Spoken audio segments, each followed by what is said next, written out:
हाय मैं डीएन वर्मा, स्वागत है मेरे channel biology by Verma sir में।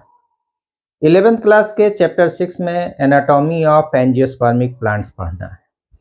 इसके पहले वाले वीडियो में मैं एनाटॉमी ऑफ मोनोकॉट रूट बताया था। इस वीडियो में हम लोग जानेंगे एनाटॉमी ऑफ डाइकॉट रूट के बारे में, यानी द्विबीजपत्री जड़ के आंतरिक संरचना के बारे में।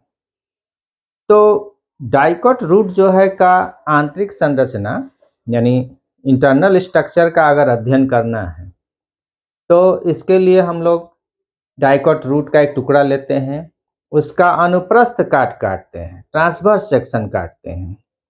ट्रांसवर्स सेक्शन काट कर जब उसको माइक्रोस्कोप में लगाकर देखते हैं, परमानेंट स्लाइड या टेम्पोररी स्लाइड बनाकर, तो इसमें निम्नलिखित संरचनाएं नजर आती हैं। क्या क्या संरचना दिखेगा?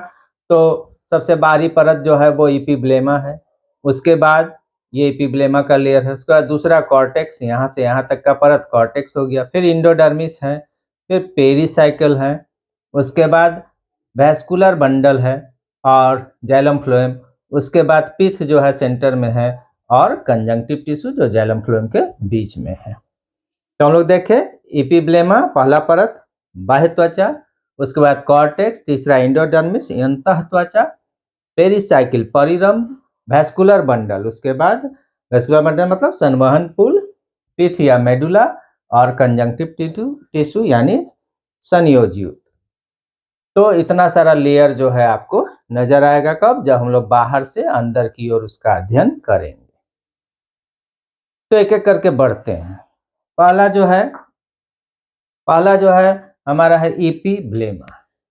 तो इपिब्लेमा जो है इसका पोजीशन कहाँ है? तो पोजीशन देख रहे हैं, पोजीशन कहाँ है? आउटर मोस्ट, यानी जो इपिब्लेमा बाह्य त्वचा है इसका स्थान कहाँ है? सबसे बाहर। कहाँ पाया जाता है? सबसे बाहर परत, बाहरी परत है, सबसे बाहर पाया जाता है। टाइप ऑफ सेल्स पैरेन्काइमा, कोशिका का प्रकार इसका कैसा है? तो मृदुतक है, ठीक है। उसके बाद shape of cell barrel shape, कोशिका की आकृति कैसी है? पीपेनुमा, देख रहे हैं जो है सेल जो है वो पीपेनुमा है।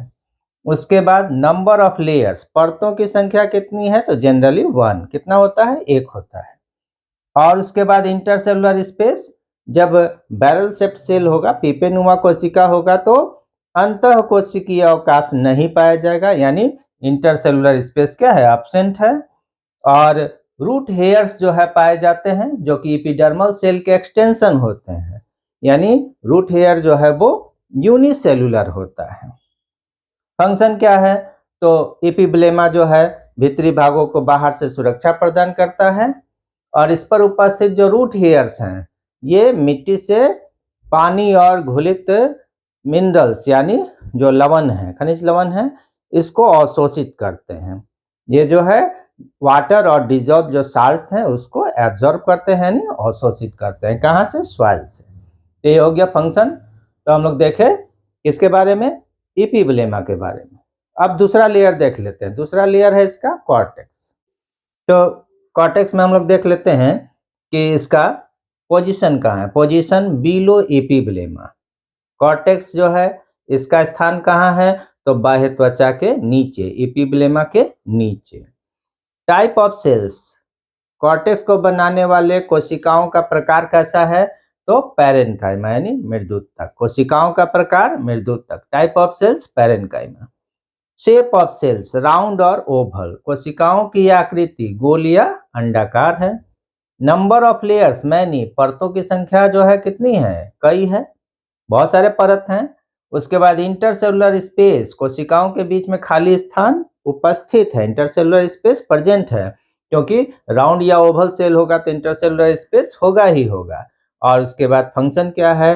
तो इसका काम है फूड को स्टोर करना, संचित करना, भोजन को संचित करना। अब देख लेते हैं अगला लेयर जो हमारा है वो है इंडोडर्मिस। तो इंडोडर्मिस का पोजीशन कहाँ है? Below the lower most layer of the cortex. Endodermis कहाँ है? तो कॉर्टेक्स के सबसे निचले परत के नीचे स्थान हो गया। कॉर्टेक्स के सबसे निचले परत के नीचे, position below the lower most layer of the cortex. उसके बाद टाइप ऑफ सेल, तो इंडोडर्मिस जो है इसका जो सेल है ये भी कैसा है, पैरेन्काइमेटस है, यानी पैरेन्काइमा से बना है, यानी मृदुतक से बना है। और शेप ऑफ सेल्स जो है फिर कैसा हो गया, एपिब्लेमा जैसा हो गया। शेप ऑफ सेल कैसा है, तो बैरल शेप, यानी कोशिकाओं की आकृति कैसी है, पीपेनुमा। और नंबर ऑफ लेयर्स, परतों की संख्या कितनी है, तो 1, एक परत का है। उसके बाद intercellular space, intercellular space absent होगा। जब बैरल शेप सेल होगा तो इंटरसेलुलर स्पेस नहीं होगा। तो अंतःकोशिकीय अवकाश जो है वो अनुपस्थित है। आप जान लेंगे कि जो इंडोडर्मिस है इसका रेडियल और इनर वाल जो है वो मोटा होता है।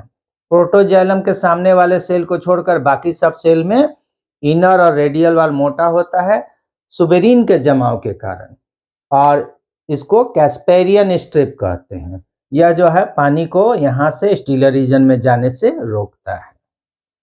पैसेज सेल, प्रोटोजाइलम के ठीक सामने वाला जो इंडोडर्मिस का सेल है इसका इनर वाल जो है वो थिन होता है, पतला होता है, इसीलिए रूट हेयर द्वारा एब्जॉर्ब किया हुआ पानी डिफ्यूज होकर जब कॉर्टेक्स के सारे सेल को पार करता है तो पैसेज सेल होते हुए ही जो है ये स्टीलर रीजन में जाइलम में प्रवेश करता है।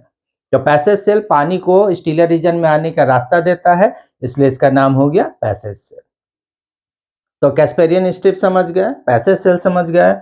फंक्शन क्या है, तो फंक्शन जो है इंडोडर्मिस का है कि यह स्टीलर रीजन का बाउंड्री बनाता है। इस पर उपस्थित कैस्पेरियन स्ट्रिप जो है पानी को अंदर जाने से रोकते हैं, जिससे कि पानी पैसेज सेल से होकर जाए। और पैसेज सेल कहाँ है, प्रोटोजाइलम के सामने है, इसलिए पानी सीधे प्रवेश करता है कहाँ, जाइलम में। तो इसका फंक्शन हो गया। अगला लेयर जो हम लोग का है वो है पेरिसाइकल, हिंदी में परिरंभ। तो पेरिसाइकल हम लोग देख रहे हैं, इंडोडर्मिस के नीचे वाला जो लेयर है ये क्या है, पेरिसाइकल है, हिंदी में जिसको परिरंभ कहते हैं। तो पोजीशन कहाँ है, पोजीशन बिलो इंडोडर्मिस। परिरंभ का स्थान कहाँ है, तो अंतः त्वचा के नीचे। टाइप ऑफ सेल्स पैरेन्काइमेटस, यानी कोशिकाओं का प्रकार कैसा है, मृदुतक है। शेप ऑफ सेल्स, कोशिकाओं की आकृति कैसा है, तो बैरल शेप्ड है।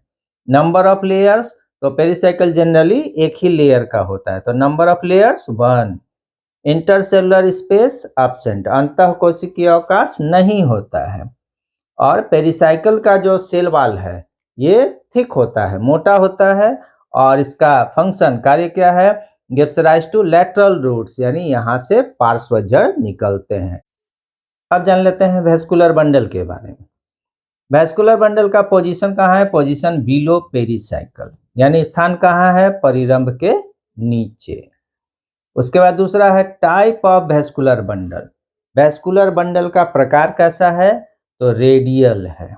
रेडियल कहने का मतलब है कि जाइलम फ्लोएम जो है अलग अलग रेडियस पर लगे हुए हैं और अल्टरनेटली अरेंज्ड हैं, यानी जाइलम का एक बंडल, इसके बाद फ्लोएम है, फिर जाइलम का बंडल है, फिर फ्लोएम का बंडल है, फिर जाइलम का बंडल है, फिर फ्लोएम का, यानी अलग अलग रेडियस पर जाइलम फ्लोएम है और अल्टरनेटली अरेंज्ड है। तो ऐसे जो है वेस्कुलर बंडल को कहेंगे कैसा है, रेडियल है, त्रिज्याई है। Number of vascular bundle, vascular bundle यानी संवहन पुल की संख्या कितनी होती है, तो डाइकोट रूट हम लोग देख रहे हैं, डाइकोट रूट में वेस्कुलर बंडल की संख्या 2 से 6 तक होती है। ये इसका कैरेक्टरिस्टिक फीचर है, क्योंकि हम लोग देखे थे कि मोनोकॉट रूट में वेस्कुलर बंडल की संख्या 7 से 15 तक थी, और यहाँ हम लोग देख रहे हैं वेस्कुलर बंडल की संख्या कितनी है, 2 से 6 तक। जब वेस्कुलर बंडल की संख्या 2 हो तो इसको डाइआर्च कहते हैं, 3 रहे तो ट्राइआर्च कहते हैं, 4 रहे तो टेट्रार्च कहते हैं, 5 रहे तो पेंटार्च कहते हैं, और 6 रहे तो हेक्सार्च कहते हैं। तो वेस्कुलर बंडल का देख लिए कि number of vascular bundle 2 to 6, diarch to hexarch. Xylem कैसा है, एग्जार्च है। एग्जार्च है कहने का मतलब है कि प्रोटोजाइलम जो है वो पेरिफेरी के तरफ है। Protoxylem is situated towards the periphery and metaxylem is situated towards the centre. Protoxylem परिधि की ओर उपस्थित है और मेटाजाइलम केंद्र की ओर है, तो ऐसा कंडीशन कहलाएगा एग्जार्च। सारे रूट्स में जो वेस्कुलर बंडल है वो रेडियल और जाइलम एग्जार्च ही होता है। उसके बाद आ जाएंगे फंक्शन। तो फंक्शन हम लोग जानते हैं कि वेस्कुलर बंडल का काम क्या है, तो वेस्कुलर बंडल पदार्थों का संवहन करता है, कंडक्शन ऑफ मटेरियल्स। क्या क्या कंडक्शन करता है? तो वाटर, डिजॉल्व मिनरल्स और फूड का। जाइलम जो है वाटर और डिजॉल्व मिनरल्स का जो है कंडक्शन करता है, और फ्लोएम जो है वो फूड का कंडक्शन करता है। अब देख लेंगे अगला जो हम लोग का है वो है पिथ या मेडुला। तो पिथ या मेडुला जो है इसका पोजीशन कहाँ है? तो देख रहे हैं कहाँ पर है, ये सेंटर में है। तो पोजीशन हो गया इन द सेंटर, यानी स्थान कहाँ हो गया? केंद्र में। टाइप ऑफ सेल्स, पित्त को बनाने वाले कोशिका जो है का प्रकार कैसा है? तो पैरेन्काइमा यानी मृदुतक है। टाइप ऑफ सेल्स पैरेन्काइमा, कोशिकाओं का प्रकार मृदुतक। इंटरसेलुलर स्पेस, पहले देख लेंगे शेप ऑफ सेल्स, कोशिकाओं की आकृति कैसी है?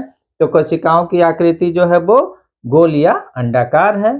और इंटरसेलुलर स्पेस, जब गोल या अंडाकार होगा तो इंटरसेलुलर स्पेस होगा ही होगा।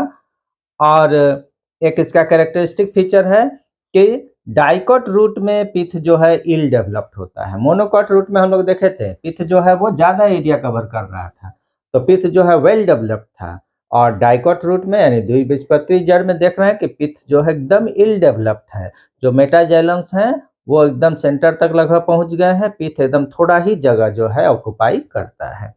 तो पिथ जो है इल डेवलप्ड है, मोनोकोट में वेल डेवलप्ड, यहाँ इल डेवलप्ड।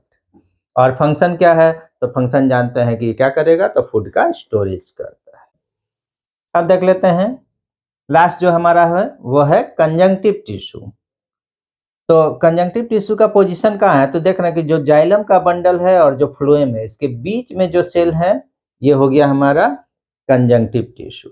तो पोजीशन कहाँ हो गया? In between xylem and phloem, यानी जाइलम के बंडल और फ्लोएम के बंडल के बीच में। शेप ऑफ सेल्स, कोशिकाओं की आकृति कैसा है? तो राउंड और ओवल यानी गोल या अंडाकार है। इंटरसेलुलर स्पेस प्रेजेंट, उपस्थित होगा, अंतःकोशिकीय अवकाश पाया जाएगा, गोल या अंडाकार है तो होगा ही। और उसके बाद इसका कार्य क्या है?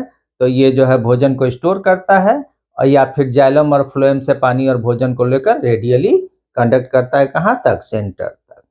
तो हम लोग देखें कि जो द्विबीजपत्री जो जड़ है इसका जो आंतरिक संरचना है इसमें कौन कौन सा लेयर है, और उस लेयर को बनाने वाला सेल कैसा है, उसका शेप कैसा है, उसका जो है अरेंजमेंट जो है कितने लेयर्स में है, इंटरसेलुलर स्पेस है या नहीं, ठीक है, और उसका फंक्शन क्या है, सब हम लोग जान लिए। इतने सारे लेयर्स थे और सब एक एक करके हम लोग सारे के बारे में उसका डिटेल्स जान लिए। तो ये रहा एनाटॉमी ऑफ डाइकोट रूट।